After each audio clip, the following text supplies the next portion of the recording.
Good morning, Florida lacrosse fans. Monday morning. Can't even say district playoffs are all in the book yet because we actually have one today. Due to the weather up north, Gulf Breeze will be hosting, I believe, Pensacola Catholic in their district final. I'm not 100% sure if the girls played their district final. If not, Gulf Breeze will be playing West Florida in that one, both in 1A up north. Friday's results didn't have the fireworks that Thursday did, although there were a couple of upset alerts going on during the night. Although outside of Steinbauer, the 12-11 win over Mitchell, I don't think anything on Friday would have truly qualified as much of an upset. There were some very tight games, though. I was texting with a coach this morning asking about whether or not how he felt about my polls this year. And his response was very interesting to me. His response was, there's so much talent out there now that there are really no easy games against a good program. And although maybe that might be a little bit of a stretch with a couple of these teams, it's without question the talent that's out there now is amazing. One of the conversations I've been having with some parents and coaches is that 10 years from now, there's a good possibility we're going to be right up there with New York and Maryland in producing top talent. Let's remember that if you go 10 years, you're talking about today's 7-year-old. And the 7-year-old of today is going to be getting such better coaching than the 7-year-old got 10 years ago. Just the depth of the coaching. So when you see your kids, your top kids in high school today, remember, they weren't necessarily getting the best coaching earlier in their careers, or at least in their paths on learning the sport. And that's going to be much higher for today's 7-year-old. So let's hope the next 10 years are even better and faster in developing than the previous 10 have been. And I'm kind of picking that number because 10 years ago in 2011 was the first year that Lake Highland, I believe, knocked off St. Andrews in the championship game. And that was really an important moment for the sport. So who the heck knows what we're going to see 10 years from now. Let's get all the college stuff out of the way first.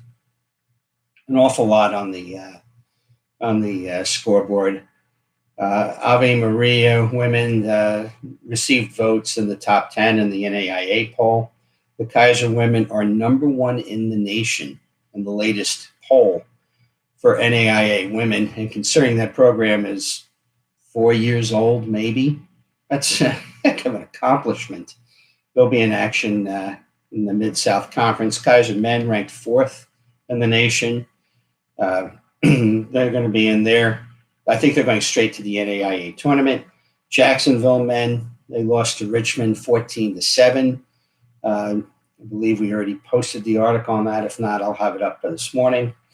The Gators clinched the American Athletic Conference regular season with their 22-9 win to sweep the weekend series of Vanderbilt. Stetson split this weekend, beating Wofford and losing to Furman. In the Sunshine State Conference, we had the Lynn men with the 11-10 win over St. Leo. Lynn women 23-14, falling to St. Leo. And Rollins with the 10-5 win over the Palm Beach Atlantic men. And Rollins 14-8 over the Palm Beach Atlantic women. Those last two we haven't posted yet. Actually, I think the men's was posted yesterday. We'll get to all the college postings that need to be caught up on later today. Yeah, in the individual action, those who know that the Big Ten Network, you have it on your cable. If you know about the Big Ten Network, they do an awful lot of Sunday, late afternoon, early evening lacrosse games, which is a fantastic thing since almost no one else plays late Sunday. Sometimes Syracuse will do that at home. So got to watch Maryland hosting Ohio State. And Jared Bernhardt was just out of his mind last night. 6 goals and an assist. Those of you who might have seen my tweet on this, his 6th goal, you have to see. He's at X. He not only does he break the angle of a pretty high-end defender guarding him as he's curling to his right, the defender actually got so beat, he actually went around the left side of the cage to try to cover. I don't think I've ever seen that before, and that tells you something about the athleticism. The Big Ten Network has a great tandem. I'm forgetting the name of the play-by-play guy, but he also does NBC hockey, and I think he does PLL and Washington Capitals home voice. And his color commentator is Mark Dixon, who might be the best in the sport when it comes to analyzing games for you. He doesn't try to treat it like it's sort of a fun day at the beach. He's really giving the analytical side of the stuff. I really appreciate hearing that more and more, and I wish that as much as I love the ESPN broadcasts, I wish we'd get a little bit more into detail on offensive and defensive strategy. So Jared was 6 goals and an assist, and Mark was talking him up big time for the Tewaaraton Trophy. Dylan Frankhauser went 6 for 9 on the faceoffs for Air Force. MJ McMahon, the graduate of Cardinal Mooney, 2 goals versus University of Virginia in their 18-11 loss. Ponavedras Dylan Hess for Georgetown, 1 goal, 2 assists versus Denver in their 11-10 overtime win. Gulliver Preps, Trevor Pelletier, 1 goal in a 13-12 win over Siena. Wyatt Schupler went 10 for 18 in the cage in Army's 14-8 win over BU. Grant Lamb and St. Thomas Aquinas, goal and 2 assists for Merrimack in their 14-10 win over Sacred Heart. Oak Hall's Kyle Cox, 1 goal, 1 assist. 16-10 loss to High Point for Mercer. And Ashton Wood also, the Nice grad for Mercer, went 15 for 30 at the dot and had an assist. I took a quick look at Caitlin Wurchberger's statistics, see how she's been progressing. And the last couple of games, she's turned it on. On Friday, in UNC's 15-4 win over UVA, she had 4 goals and 1 assist. Came back the next day, or on Sunday, with 2 goals and 4 assists in their win. She's now up to 18 goals and 13 assists in her 14 games, which is pretty darn good for a player who has an awful lot of star power playing on the team ahead of her. And but it's nice to see as the season got on, Caitlin's just settled in.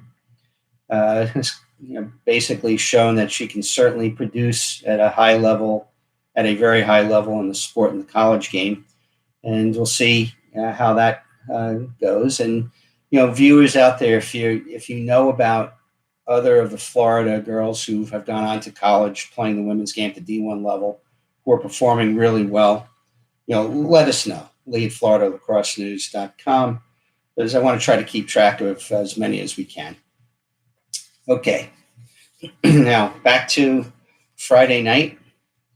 On the boys' side, Pinecrest with a 6-5 win over American Heritage Plantation.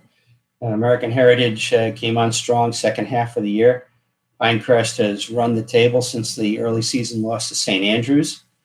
That was a terrific matchup, obviously. I believe there might not have been any goal scoring in the fourth quarter, so terrific way for that district to play.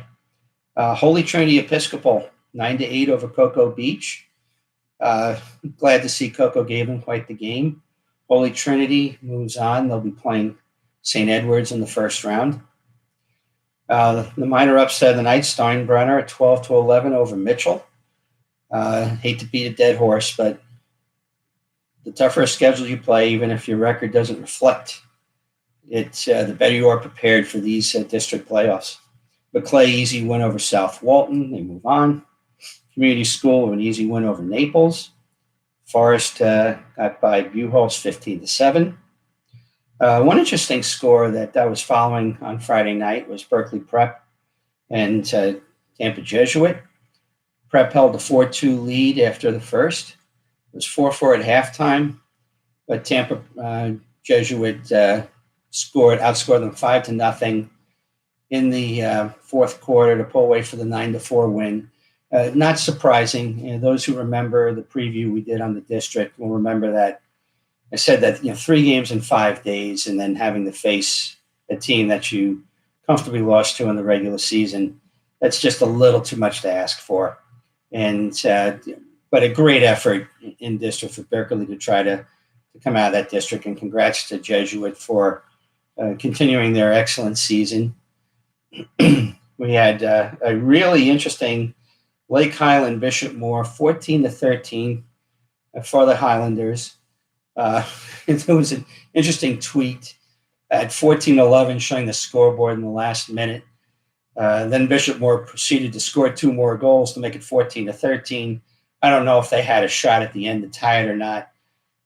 But, again, a great game between 2 programs that have been so strong over the years and have such a rivalry internally in the Orlando area.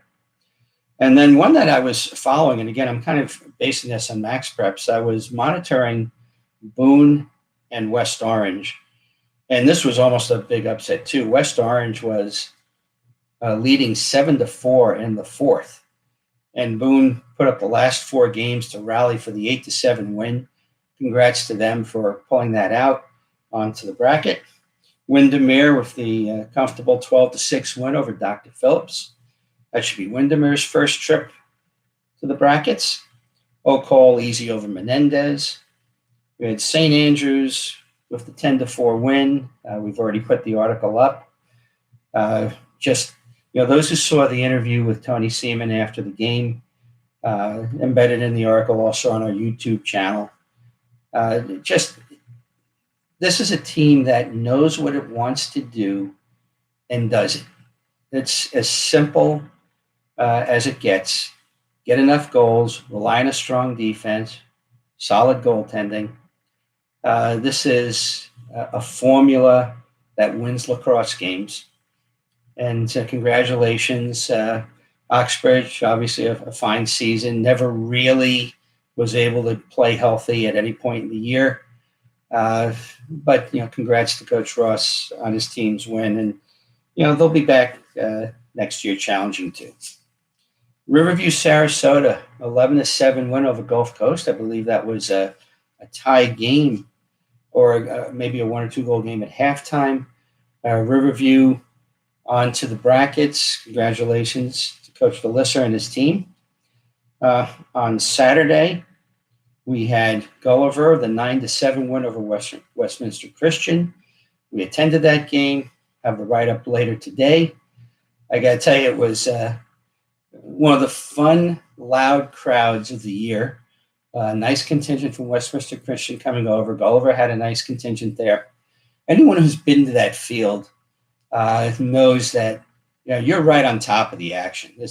Benjamin's close, but this one is truly unique for a setting for a field and very small area.